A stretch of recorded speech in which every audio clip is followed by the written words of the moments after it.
Aloha and welcome to Ehana Kako, a weekly program on the ThinkTech Hawaii Broadcast Network. I'm Keli'i Akina, president of the Grassroot Institute. A few years ago, a joke was going around that went like this. Americans are ranked 17th in terms of science and mathematics, in terms of student results. But there's good news. We're also first in terms of self-esteem. So if our kids aren't the smartest in the world, they at least feel good about themselves. The truth is, that's a very sad statement because it actually depicts, unfortunately, the state of education, public education in our nation today. And I'm delighted that there's someone devoted to changing that who'll be on our program today. Former state representative from the great state of Pennsylvania, Tony Payton Jr., works with Democrats for Education Reform. And we're going to talk a lot today about education. I'm not going to pull any punches, and Tony doesn't either. We'll get right down to the meat of things. So please welcome to our program today, Tony Payton Jr. Tony, aloha. Aloha. Thank you for having me. Well, great to have you here on the program today. You know, what I really appreciate about you is you love kids, and you have kids yourself. You're trying to raise them and educate them. I have a 3-year-old son myself, so kids, before I was a parent, kids were always a passion because education is sort of, it's the foundation for excellence in this country and always has been. And without sort of proper opportunities to it, we're leaving way too many people behind.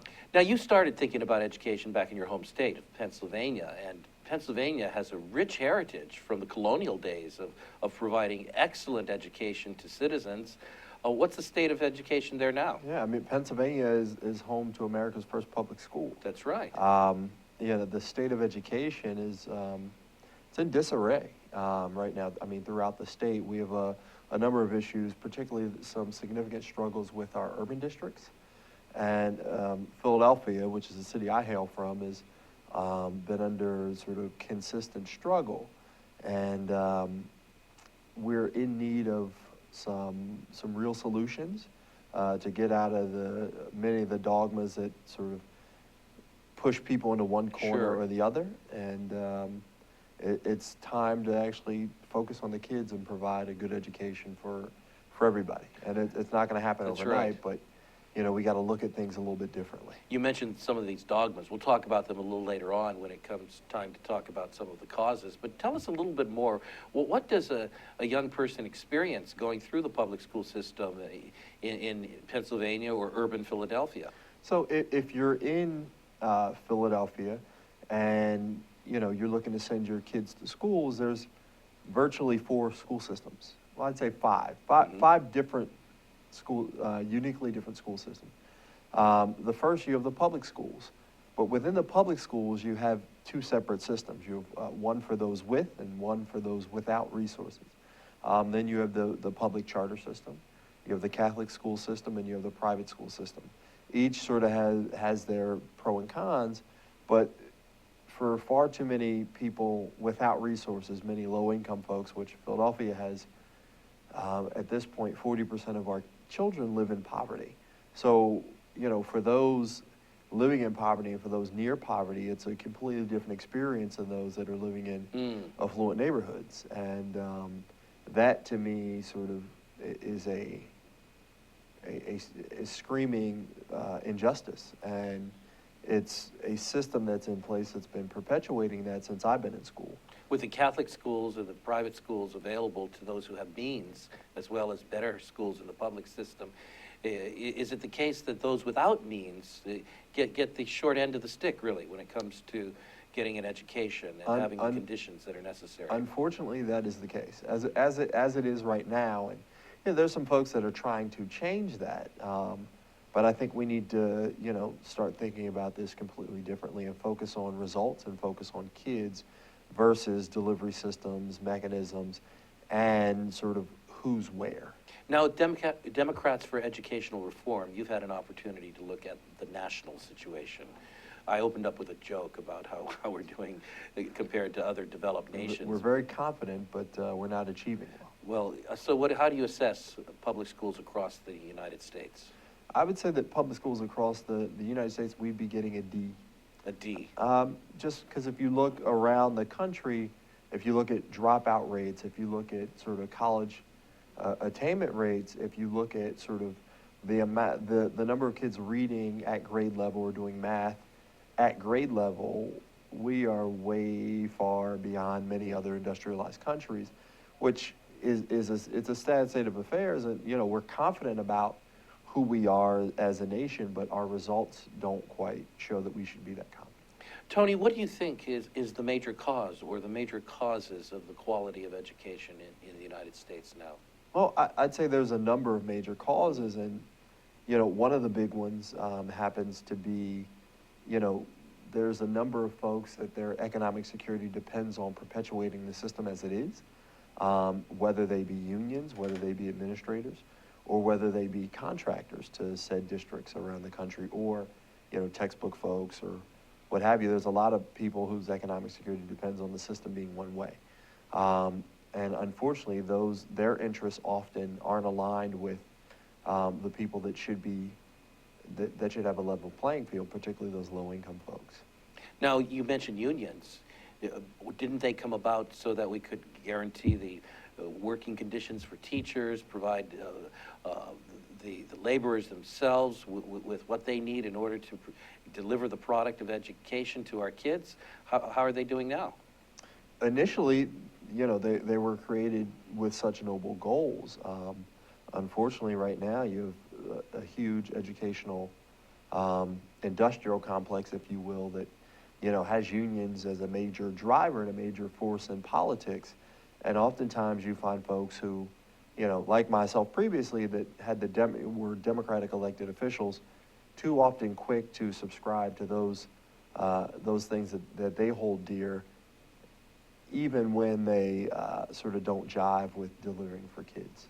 What do you think the problem is with the unions? I know that here in Hawaii, one of the interesting phenomena that comes around during election season is that very frequently the union leadership for our educational union tends to vote differently or support different candidates than the actual members do, which is indicative of some kind of rift between leadership and actual teachers. Is that a national problem? I believe it is so. Sort of one of the things that you see around the country, and I'll give you a sort of Pennsylvania-focused example. Around the time where the stimulus money ended, the stimulus money was used to prop up sort of education funding, make sure we didn't have increase in class size and mass layoffs of teachers. When that sort of dried up, in Pennsylvania, I think 30,000 educators lost their jobs. So in those situations, you saw a bunch of media stories about the teacher of the year being laid off and so on and so forth. And part of it is because education as a system, we're governed by some very archaic rules. So those instances where you saw those stories where the teacher of the year was laid off, it's because in state law in Pennsylvania, if there are layoffs, the layoffs happen in inverse order of seniority. So if you were the last hired, regardless of how effective you are, you're the first one fired. That's the LIFO principle. That is the last in, first out. So that's a very specific sort of Pennsylvania example, but statutes like that exist in a number of states. What about those who would argue that unions need to lobby for those kinds of rules and regulations in order to protect the livelihood of educators? I'm less concerned with the livelihood of educators and more concerned with the results that we're getting for kids. After all, that is the goal of education. So if they need to lobby for those things, they've gotten beyond what they're here for. I get that you got to stand up for your members, but at the expense of kids, you shouldn't do that. Now, you spoke about the stimulus funds running out, and so you're talking about federal dollars. So that seems to be a double-edged sword then, because isn't it the case that school systems run after federal dollars as much as possible, but there's a problem when they have to meet the standards and then the money runs out? So that leads us to another big issue, which is commonly known as No Child Left Behind, which is the Education and Secondary Achievement Act, I believe, the ESEA, if I said that correctly. So with No Child Left Behind, it was a sort of move toward, a very punitive move towards, if you're not achieving, there's strings.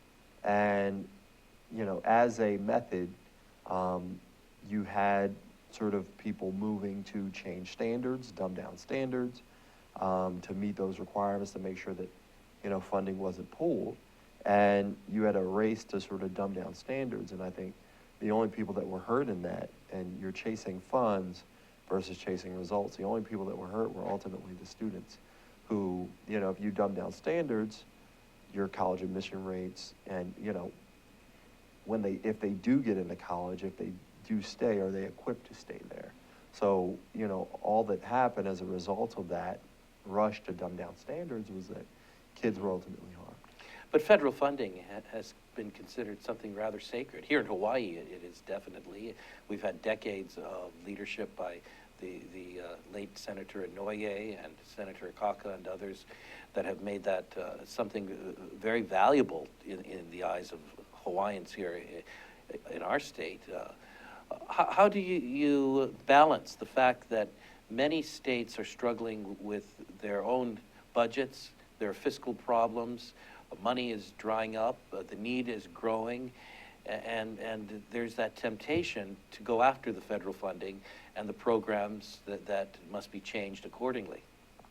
Yeah, part of it is that when you get caught sort of in that tale of chasing funds, I think you lose sight of what you're actually supposed to be doing versus focused on delivering a high-quality education in the classroom. Does that require money? Absolutely it does. But what money and how you use the funds that you have is a whole nother story. So Hawaii is completely different than Pennsylvania, because Hawaii, as I've learned, does not use, your property taxes don't go towards education. Not directly, right. Not directly, which was something that I learned that's probably unique throughout this country. That I don't think we're the only case, but it is definitely it's rarity. One of a few. And what do you think that does when the people living around a school, a neighborhood, don't conceive that their property taxes go directly to that school, but somehow are lost in the system, and the money comes from a central coffer? Well, anytime you have a sort of huge centralized coffer, I think you lose a bit of context. Mm-hmm. So if you're in, if you're in one part of, let's say, the island, and the mores and things are a little bit differently there. So how you deliver education should be based on how people actually live and be relevant to those students that you're actually reaching. So anytime it's super centralized, you miss a bit of that context, and you're also missing a lot of opportunities. And my philosophy, anytime something's super centralized, you have a lot of inconsistencies in that it's centralized. You miss a lot of stuff. You have a lot of inconsistencies, and it's not effective. It's not delivered in the most effective way. So there's a lot. Sometimes you're wasting resources on something that you shouldn't be doing. Tony, you're a Democrat, and I have to tell you this. I don't hear a lot of Democrats talking about what's wrong with the union, why we shouldn't have central control over our education, talking about the need to get out of the cycle of federal funding and so forth. So when we come back after this short break, I'm going to ask former Representative Tony Payton from Pennsylvania to share with us a little bit about Democrats for Educational Reform and how he's come to the positions he has today. This is Keli'i Akina on ThinkTech Hawaii's Ehana Kako. We'll be right back after this short break. Aloha, my name is Jim Sean, and I'm host of a show called Education Movers, Shakers, and Reformers. Each week, live streaming at noon on ThinkTech Hawaii, we interview people who have special insights into education, from early education through K-12, all the way through higher education and beyond. Both public and private are areas we're interested in. We dig deeper. We try to find out what it's really like to be involved in. Aloha, my name is Josh Green. I host a show called Healthcare in Hawaii here on ThinkTech. We get together once a week, or sometimes twice a month. Depends. When we're busy, we get together less often, but we love to see you here to talk about the preeminent healthcare issues in our state. Our programs vary very widely. We talk about economics, we talk about healthcare, we talk about social issues on this program. Thanks for joining us. Welcome back to Ehana Kako. We're here every week on the ThinkTech Hawaii Broadcast Network. I'm Keli'i Akina, and at the Grassroots Institute, we like to follow a venerable Hawaiian saying, e pule kako, which means let's pray together, but we also say Ehana kako, which means let's work together. It doesn't matter what political party, what background, what ethnicity, we need to work together, because think of the terrible alternative when we don't Ehana kako and work together. We've got a tweet now, and so you can use your Twitter to contact us. We'd love to hear what you have to say or any questions you may have for my guest. Mark Ward tweets in the following message. Thank you, Mark. If financial investment is an indication of values, we do not have value education. Look at what we pay teachers. Horrible. Good observation, Mark, and thanks for watching. And anyone else, just tweet us at ThinkTech High. Tony, again, welcome back to this segment now, and you're with Democrats for Educational Reform, and you and I have talked. You believe that vouchers are a good thing. You believe that we should decentralize. You believe that unions may get in the way of our educational process and so forth. And you're not a Republican. I am not a Republican. You believe deeply in the values of the Democratic Party. Absolutely. So what is Democrats for Education Reform all about? So DFER started some time ago when to challenge the party, to take us back to where we should be, is at the forefront of delivering a quality education for kids, and we've gotten so far astray from that. So this is to make the Democratic Party one that sort of believes in providing a high quality education for all kids. And, you know, we want to push the party back in the right direction. I think there's a lot of influence and too many people sort of following or taking the easy route as it relates to this, and following everything sort of lockstep with the union says. And oftentimes, in my opinion, they're wrong. And in my experience, they've been wrong. So if it were for the teachers' unions, you know, charter schools would not be an option. If it were for the teachers' unions, last in, first out would be the law of the land, which, quite frankly, doesn't make any sense. We're not using anything to measure how effective somebody is. So if we're going to be sort of laying people off, why would we not use the data that's available to figure out who's actually doing a good job and who's not, versus who got there first? Like in your example earlier in Pennsylvania, when the layoffs came and you practiced last in, first out, the first one to go was Teacher of the Year, a young, recent new teacher, and many other teachers that weren't as effective stayed. You know, what I like about your concept with regard to Democrats for Education Reform is that you're stressing that it's about the issue, not about the label. It's about the issue, and I think it's, for us, the first priority are the kids. That's right. And oftentimes what I've seen is that, you know, we're putting the priority of adults before results for kids. Now, I am a Democrat, and I also believe that we should fundamentally reshape education. So I'm completely with the person who tweets about teacher pay. I think with the way that society is now, I think we need to completely reformat the way that we think about education and really make it a bit more competitive. That includes raising pay, providing a lot more accountability, and, you know, providing some level of flexibility in terms of what we're teaching, and making sure it's relevant to sort of the marketplace today. Because we're still, you know, our whole concept of education is still based on sort of the agrarian calendar. That's right. And we've long done away with that as a society. So we should, the way that we deliver education should evolve as well. And I believe in providing a quality education by any means necessary. You know, and I'm less wedded to the delivery mechanism, whether the money follows a child and a private school setting is best for them, whether they go to a charter school that meets their needs, or whether they go to a high quality performing schools. In other words, Now, you're for school choice. I'm for school choice, and I came to this because the history of my family. My family exercised school choice in a way, you know, that many in urban areas had to do in the early 90s. In the early 90s, my mother saw what was happening with older cousins and my two older brothers and myself and said, we need a better option. There you go. So what we did is our lot in life didn't change. My mother just sacrificed to move to the suburbs because the public schools were better. I got a quality education because my mother sacrificed for us. And unfortunately, many people can't do that.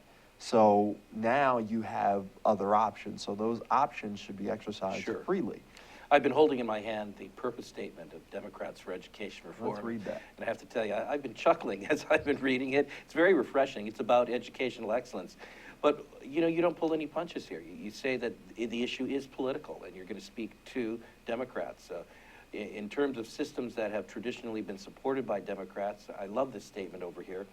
These systems, once viewed romantically as avenues of opportunity for all, have become captive to powerful, entrenched interests that too often put the demands of adults before the educational needs of children.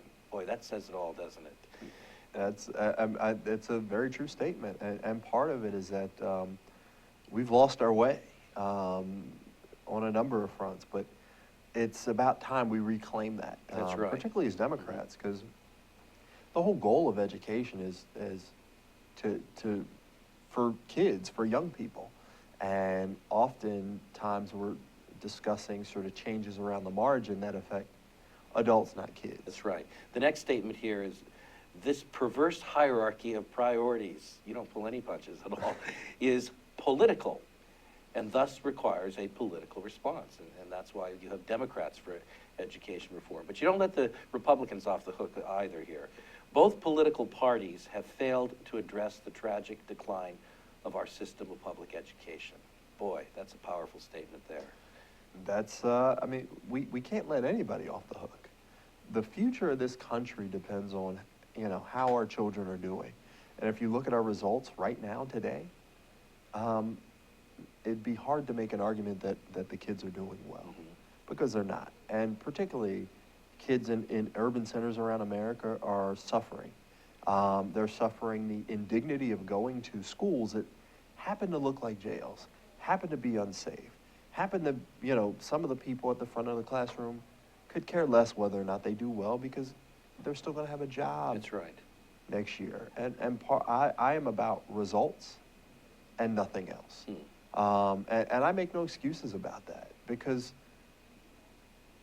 at the end of the day, as an adult, if you're not putting kids first and this is your job, maybe you need to find a different one. The reason you and I met is because we invited you to come out to Hawaii to be our speaker at the annual Milton Friedman birthday party, the 103rd birthday party. We're the people in Hawaii who celebrate the birthday of Milton Friedman, Nobel Prize laureate, economist. One of the things that he was passionate about is that the concept of choice that we have in the marketplace needs to exist in the schools. That is, when parents are looking at the education of their children, they need to be able to choose the best education suitable to the child, and that's called school choice, and they need to have options. And when we have all of these different options, whether it's charter schools, different kinds of public schools, vouchers so that we can send kids wherever they need to go using our tax dollars, when we have these options, what happens is the different institutions in education compete against one another. And the students and dollars end up going to those institutions that do the best, and everybody benefits. What are your thoughts about the variety of school choice and vouchers and so forth? I think I'm about results by any means necessary. So if that means I support every menu of options to make sure that a parent can provide their kids with the proper tools to get what they need. And part of that then would mean... I'll give you Yes. a Philadelphia example. Go ahead. So Philadelphia is roughly about 220,000 students. There's close to 70,000 in charters. And charters have been an option since '98. So you can say that many parents are voting with their feet. They're voting That's with right. their feet. Absolutely. And that's the most natural way in which we know how the market is working and what's doing well and what's not And doing well. as an elected official, I had parent after parent, whenever I would run into them either on the street or they'd come into the office, how can I get my kid into that charter school? So what does that tell you? It tells you they're not being valued where they are. And if we're not valuing parents and kids, what is it that we value? Tony, I've often heard concern that if we allow parents to have more choice, that they will make the wrong choices because it's the professional educators and the social workers and the government politicians that know best in terms of what choices need to be made for our children. What are your thoughts about that? I mean, it hasn't worked out for us. It really has not. So to say that a parent doesn't know best is sort of, it's insulting to hear that well, parents will make the wrong choice. I mean, my number one duty in life is to raise my child. And if somebody tells me that I don't know best, I'll tell them that they don't know me. And I can't think of a parent that wouldn't agree with that statement, because every parent wants what's best for their kids, and they will find the modality best that best fits the needs of their children. And that just is what it is. And you know, there's no perfect system. I think that we need to have, you know, strong public schools. We need to have strong charters. We need to have good Catholic and good private schools. We need excellence all around. And the only way to do that is to have a level playing field, to make sure that the rules are consistent. But I think the one thing, there's no sort of silver bullet in education, but the one thing that sort of stands out to me, and I've visited well over 100 schools in probably about 5 different countries at this point, is that expectations for the kids are set. And if you walk into a school in an affluent suburban neighborhood, it's expected that they will go to college. If you walk into a school with in a low-income neighborhood, you know, same students, expectations are different.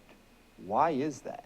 So in this country, if your zip code determines, you know, where you are in life, I think we're failing as a country. And that's sort of where we're at now from an educational perspective.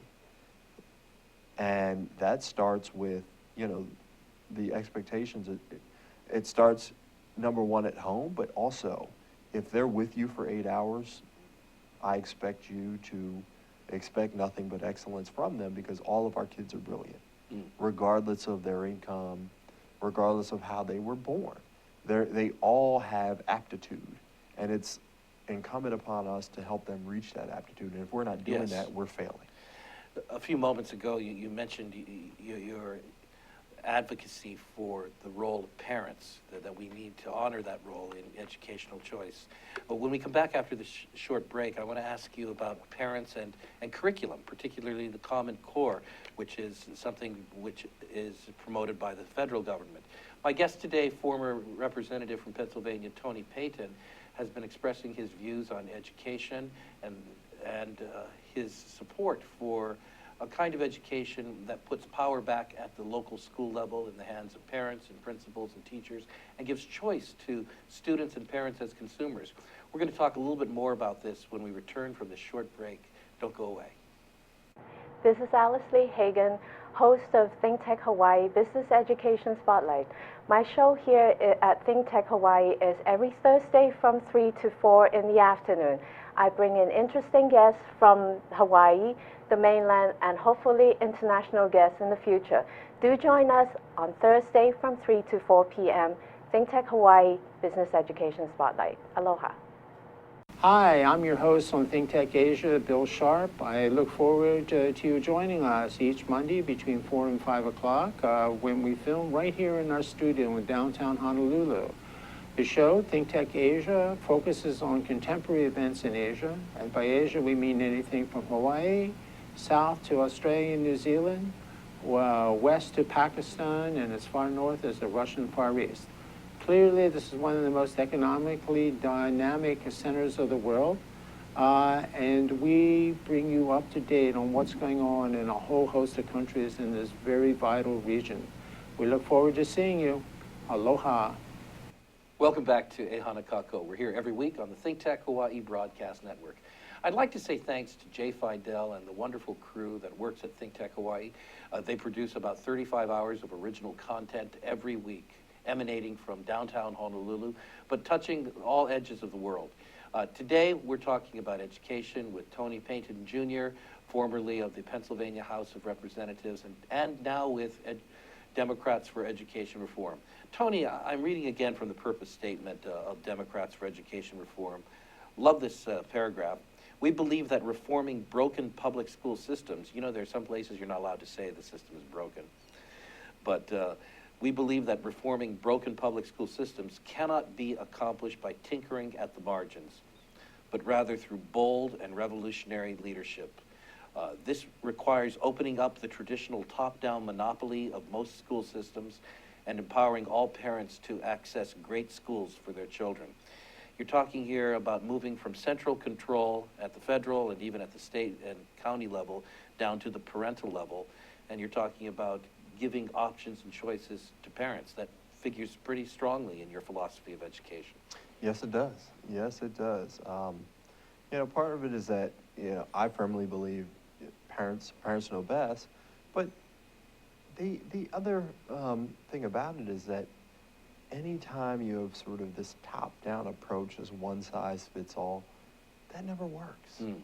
It just, I mean, you show me a place where that's been successful, then I'd be happy to sort of cheer it. But we just don't have too many examples of success there. So, you know, what we have to do is empower folks at the local level, particularly parents, and to deliver what's best. What you're really saying is something that flies in the face of what traditional political parties have tended to treat as sacred, and that is central control, the opportunity to bring resources at a national level to bear upon the local and so forth. So there seems to be a trade-off that is made here of politics for actually caring for the kids and getting results. Yeah. So gone are the days where we can say, you know, if we put gas in the vehicle, it'll drive itself. I think, you know, we need to service the car. And we can't just tinker around the edges. Sometimes we need a new engine. And our version of how we deliver education is, you know, it's basic. I mean, we got the engine of a 65 Chevelle in a, you know, 2015 model. So it's not going to work properly because it doesn't have a computer chip. So unless we adapt how we deliver and what's available, you know, we're not going to get the results that we all wish they would. And quite frankly, Democrats for Education Reform wouldn't be here if we weren't failing so miserably. So if we could just say, you know, we put gas in the car and everything will be okay, and walk away from it, gone are those days, because for generation after generation, we've seen abject failure, particularly in sort of minority communities and urban areas. And that just is not right. It's antithetical to the principles of this country. It's antithetical to everything that we all should believe in. Because if there's an equalization of opportunity, then everybody should thrive. And that just has not happened. So this central control model needs to be rethought. One of the more recent examples of carrot and stick incentivization by central control has been the Common Core. And this has been quite controversial in our nation. What are your thoughts on the Common Core? So there's threefold, really. So Common Core as a concept of sort of that everybody of the same base of knowledge, it's sort of hard to object to. The problem where it's turned into a political football is people feel as though it's being sort of rammed down the throats, even though it was a thing that sort of came from sort of governors and state legislatures saying they want this. And maybe it was some level of an outgrowth of the funding strings that was attached to No Child Left Behind. But Common Core is a concept. There's absolutely nothing wrong with the concept. It's how you administer it and you know, some of what's happening in states is you're missing that context, because how you apply sort of the problems in the math book should be the same, whether you're in Michigan, Pennsylvania, or Hawaii. But how it's delivered and who delivers it, and you know, if it has any level of cultural context to it in its delivery is a whole nother story. And it's turned into, unfortunately, this big political issue where we need to sort of simplify it and say, how does this work here? How does this work there? And let's make sure that we're getting all the kids to square one. And part of it is that, you know, what people are pushing back on is they're saying, well, the kids start at different places. But if you look at sort of where we need to get to, we need to equalize opportunity. So make sure that everyone's knowledge base is the same. Is that going to happen overnight? Absolutely not. But is it something we should work towards? I think so. What would you do if you were, and you probably wouldn't want there to be such an office, education czar over the United States. In fact, indeed, you wouldn't want there to be such an office. So, so I'll just ask you, well, what are some solutions you see? This hypothetical office, if I were there, I would make sure, number one, that, you know, that the standards are the same, that the material's the same, that everybody has a certain level of context for each neighborhood that is delivered in. So I'd take it from sort of top down and say, here's the boilerplate, you figure out the customization because you know your kids better than I do. I can't tell you what's best for your kids, you know what's. So if I were in that position, hypothetically, I would give them sort of some principles, you know, a set of principles that everyone could agree on, and then allow for customization locally. Would probably be the most effective way in mind. In terms of making our schools work better at the local level, providing the opportunities that people need, greater choice, less centralization and so forth, if you were back in policy today, what would you be doing? So I would pay a lot of attention to who's at the front of the classroom. I can't say that it begins and ends there, but it's a huge part of it. So if I were there, I would figure out a way to get the most talented people, make it one of the most competitive fields, compensate them well, but also completely reform the way that we deliver it, make it sort of more technology-based and very STEM heavy. Because those principles, I think, are transferable to anything, whether they be humanities, they be the arts, or what have you. Make it STEM heavy, customize the delivery so that you have important cultural context and other sort of things, and make sure that I have the best, most talented people at the front of the classroom, because that's where it matters. And then I would also make sure that the standards are heads and shoulders above everybody else in the world if we're going to be competitive. I imagine that putting such an emphasis on qualified educators would benefit from free market principles rather than central government control, so that schools are competing, they're paying remunerative salaries to the best performers, and basically the best teachers will end up in the best schools doing the best job, and that will spread as a standard throughout a local area. And also, I mean, there's some places where kids come to school with more challenges than other areas, and those are where we need the most talented people, because they can rise to the challenge. And you know, there's some compensation riders, if you will, for those special circumstances. Now, I say that still firmly believing that all of our kids are special, but there's some wraparound supports that are needed in certain areas, because you know, kids come to school with food insecurity issues, with other behavioral issues, and you know, really a focus on restorative justice is needed. We've seen you know, the terrible results of the zero tolerance policy, and nobody learns from that. All you're priming them for are other things that aren't necessarily conducive in a productive society. So there's so much that we need to change there, but I would start with sort of those things. When it comes to unions, what's a better way of rethinking the whole situation of labor in our schools? Well, I think that gone are the days where people are arbitrarily fired. I don't say that we get rid of them completely. I'd say that we need to reshape them and refocus them on what their mission is. And, you know, this whole concept of them doing all or fighting for all these things, is what I've seen is, in my experience in Philadelphia, is sort of some of the worst of the worst, where they're fighting for people that quite frankly should be in another profession.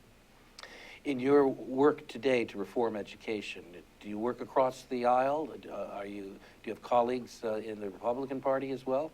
I do. I enjoy a number of strong relationships with a lot of folks in the legislature, both Republican and Democrat. And part of it is that I find commonality with anybody, and to be able to talk to them on an issue-to-issue basis versus I have a D over my head, I'm only going to deal with these folks. Because quite frankly, you need a coalition of as many people as possible pushing in the right direction to you know, really get this movement off the ground and going in the right direction. If I understand it, I believe the House and Senate in Pennsylvania are currently Republican and the governor is Democrat. Is that right? Yes, sir. What kind of dynamic does that create for being able to move ahead progressively with education? So it creates a environment of compromise, because it can't be all one way. That's just not going to work, and that hasn't worked over the arc of history. So having all views considered, but focused on the end goal of results for kids, that being first, second, and third consideration, I think we get there. Well, as we go back to your roots and the roots of your state, Pennsylvania, such a wonderful place for the birth of public education in our nation, do you have any closing thoughts that you might leave policymakers? So what I would say is sort of think outside of yourself and put yourself in that parent's shoes, particularly that low-income parent. If you were them, you would want a choice. And I think that should be something that you consider. And also, at the end of the day, let's not romanticize over what used to be. Society has evolved. We need to evolve. Let's move towards and focus on who the actual customer is. The end user is ultimately the kid. And the other end user is their parent. They're customers that should have the first, second, and third consideration. There you go. Well, thank you very much, Tony. Thank you. Appreciate your time, and thank you for coming to Hawaii and working with us here. My guest today, Tony Payton, Jr., former representative of the state of Pennsylvania and somebody who is advocating Democrats for education reform today, has given us a tremendous insight into ways to remove labels and focus on issues. And there's a movement taking place across the nation where individuals, political leaders, and others are coming together regardless of the party, but focusing on what the need is. And there can't be any more crucial area in which to do this than in the area of educating the next generation of Americans. Thank you so much for being here today. I'm Keli'i Akina with the Grassroots Institute. We're here every week on the ThinkTech Hawaii Broadcast Network. You're watching E Hana Kako. Until next week, aloha.